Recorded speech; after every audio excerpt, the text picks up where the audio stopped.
Uganda yencha. The last time we were here, we addressed the country on the decision we took as the opposition to walk out of plenary sittings. We are here to further inform the country that that position has not changed until we have received a coherent and sequential response to the issues we raised with the government, namely matters relating to justice, to Ugandans that were murdered in 2019 and 2020. Secondly, information on Ugandans that disappeared at the hands of state security apparatus. Thirdly, on issues relating to civic space, the hounding, the persecution of the opposition by regime operatives. These are issues at the core of our convictions as the opposition, and therefore they can never be diluted while we look on. We elected to stay away until government is ready to respond to these issues. I would like to inform the country also that yesterday in the afternoon at 12 o'clock, I had a meeting with the Deputy Speaker of Parliament in his chamber, and he informed me that he had delivered. Remember, in the last sitting we attended, one of the issues that arose was that the regime officials were claiming that they don't have information relating to some of the disappeared persons, their families, their next of kin, and the like. Of course, information we have supplied variously on the floor of the House. That very evening, I supplied the same information to the Speaker's office, and the Speaker invited me to inform me that he had delivered that information to those concerned, and therefore the excuse of no information is no more. So he informed me too that he's also waiting for government to communicate on how and when they intend to formally respond. And when they are ready to respond, he will guide us on the method of response upon which the opposition will make a decision on how to receive the response and the reaction to it consequently. I think we should start speaking in vernacular so that we are understood. The Deputy Speaker, I heard the Deputy Speaker say he is facilitating dialogue. Did that constitute a meeting? He was, I think, alluding to the fact that I had a meeting with him and he made that communication. That's what I know. Otherwise, we've not had any meeting with any other people or persons apart from the meeting I had as the leader of the opposition with the Speaker. And there were the two of us. There were no other people in that meeting. Yeah. And when I came out, I informed the opposition caucus of that meeting. Thank you, Mr. Kajubi. First of all, when there's no minority report, it does not mean agreement. That is crumb work. Secondly, the committee has held a series of meetings relating to these, our complaints. Their report has never been brought on the floor of Parliament. You need to check your records. The report relating to disappearance of people has never been brought on the floor of the House. For the benefit of your consumers of information, please cross-check your records. That report is not there. But also, the fact that we are raising these matters in another fora and differently attests to the simple fact that nothing conclusive, nothing coherent, nothing consumable to families and the population is there. And therefore, we are raising the tempo of these demands to make sure that something coherently is supplied, not to the opposition in parliament alone, but to the country. Thirdly, and relatedly, you made an allusion to the report of the Human Rights Commission. I beg that we do not refer to that commission again because this is under capture. So it needs rescue. We shall discuss it in the agencies that need to be rescued from captivity. It has a very serious leadership challenge, and we shall mount a rescue plan for it after we have dealt with these matters ongoing now. Now, relating to the performance of our PAC committees, true, the rules allow for a member to read a report on behalf of the chairperson in the absence of the chairperson and the deputy. One thing is very clear. The reports being read by the NRM members are reports of Parliament, and they were made under the supervision of the opposition chairpersons and deputy chairpersons. So they are our reports.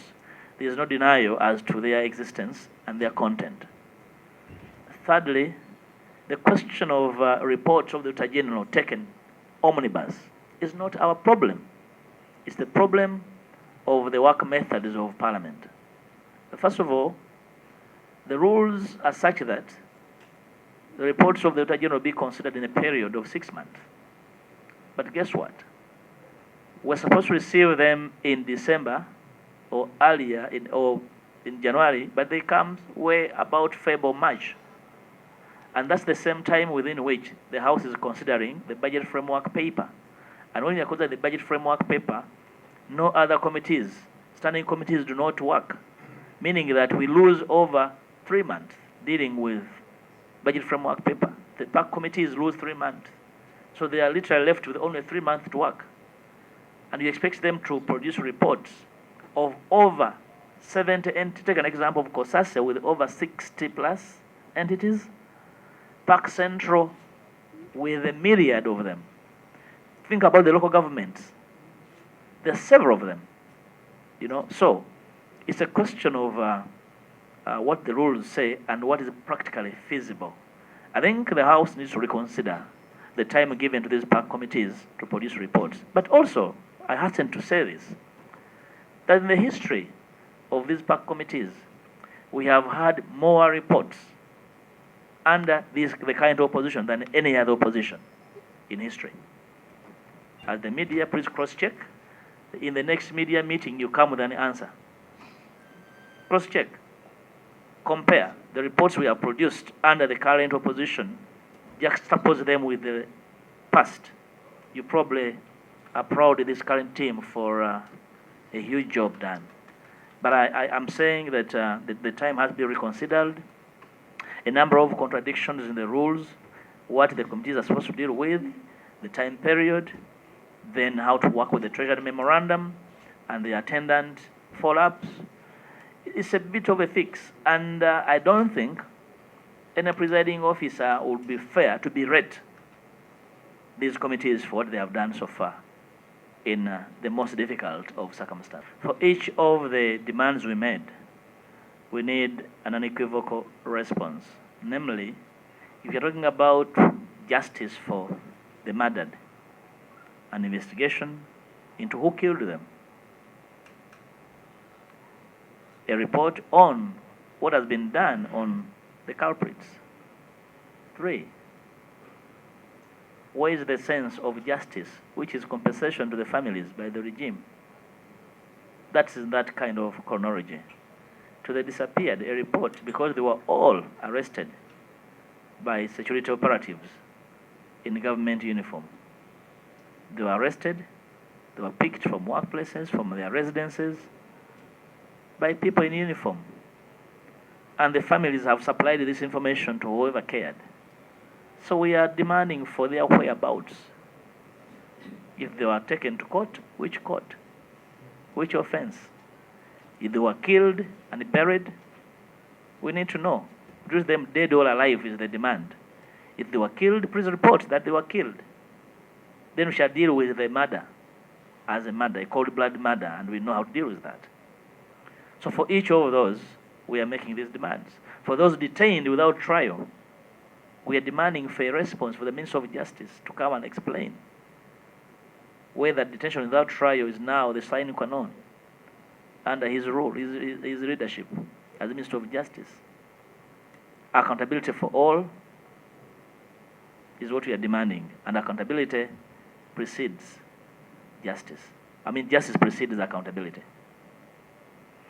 So we do not dictate their response, but we shall determine the efficacy or the acceptability of their response as acceptable or flimsy, and we shall have it rejected and make our demands once.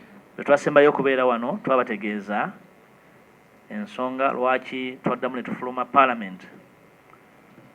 Ensonga ezo tezinnaba kuddibwamu, ensonga ezikwata ku bannayuganda abaabuzibwawo n'abo abaatemulwa wakati wa 2019 ne 2020, ate n'abo abaabuzibwawo abamu bagenda mu myaka 4, abalala 3, waliwo ab'ebiri,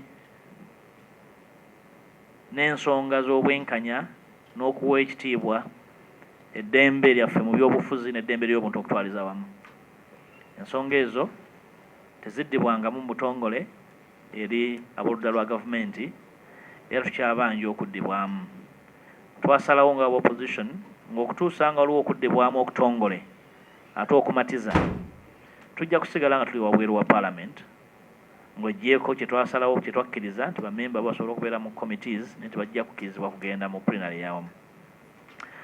Ekyokubiri, olunaku lwajjo nasisinkanye Deputy Speaker n'antegeeza nti ebiwandiiko bye yasaba ebikwata ku bantu abaabuzibwawo yabikwasiza gavumenti mu butongole, kubanga mujjukira bulungi nti olunaku olwokusatu Speaker yasaba ebiwandiiko ebyo baali beekwasa nti babirina, newankubadde tubadde tubireeta mu Parliament enfunda nnyingi era nga tubiwaayo ng'ebiwandiiko bya Parliament ebitongole, naye omulimba omwerekera n'omutuusa waasula. Ku lunaku olwennyini nabitwalayo mu ofiisi ya Deputy Speaker, era yankakasiza nti yabiwadde abakwatibwako, naye alinze bamuddemu nga bamulambululira biki bebakkaanyizaako okukola. Bano ababikkaanyizaako batutegeeze naffe. Kinyala okutegeeza eggwanga nti ng'oggyeko ensisinkano yange ne Speaker olunaku lwajjo, tewannabaawo nsisinkana yonna n'abantu bonna kubaako kisalibwawo oba kikkaanyizibwako. Tulindiridde Speaker kyanaatulambika kye bamutegeeza kye baagala okukola, ate tulyoke naffe tutegeeze eggwanga ki ekinaddako. Uganda y'enkya